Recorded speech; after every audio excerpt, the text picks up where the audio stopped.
Hey there, credit card enthusiasts. Welcome back to Credit Card Clarity. Eom, your host. And today we are diving deep into a topic that keeps many of you up at night. How credit cards affect your credit score?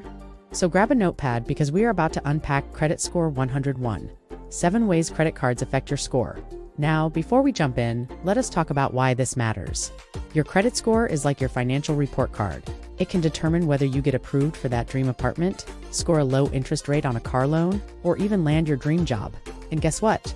Credit cards play a massive role in shaping that all-important number. Let us start with the basics.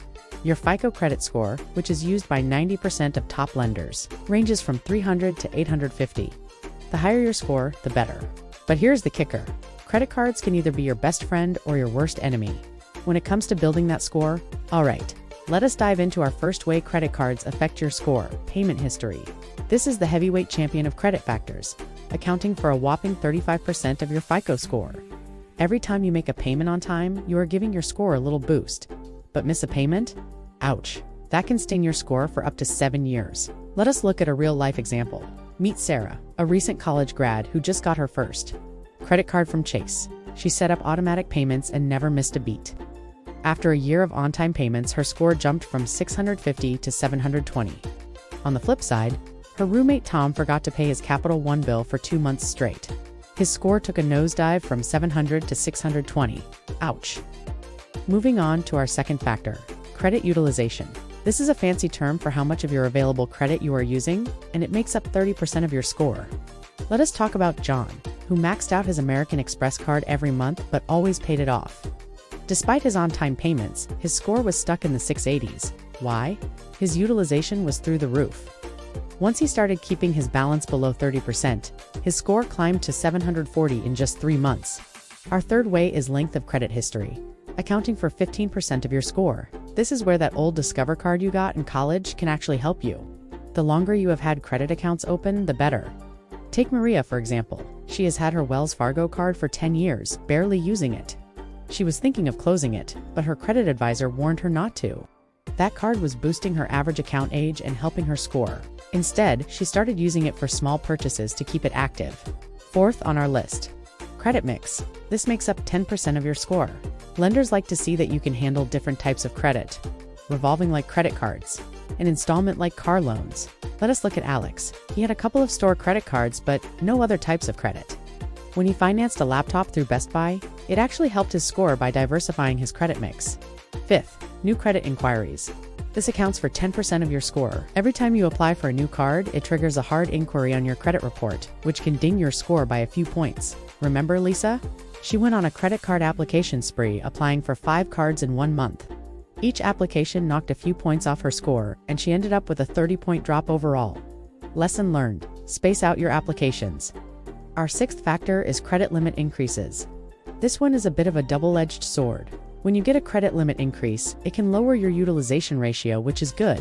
But if the increase comes with a hard inquiry, it could temporarily lower your score. Take David, for example. He requested a limit increase on his Citi card. They approved it without a hard pull, and his utilization dropped from 40% to 25%. His score jumped 15 points. Last but not least, our seventh factor, closing credit cards. This can hurt your score in 2 ways. It can increase your utilization ratio and decrease your average account age. Let us talk about Emma. She closed her oldest card thinking it would simplify her finances. But her score dropped 30 points because it shortened her credit history and increased her overall utilization. Now, let us recap these 7 ways credit cards affect your score. Remember, your credit score is not set in stone. It is a living, breathing number that changes based on your financial behaviors. And credit cards, when used responsibly, can be powerful tools for building a strong credit score. Here is a pro tip. Consider using a credit monitoring service like Credit Karma or Experian. These can help you keep track of your score and understand what is impacting it. Many credit card issuers also offer free credit score tracking, so check if yours does. Now, you might be wondering, what is a good credit score?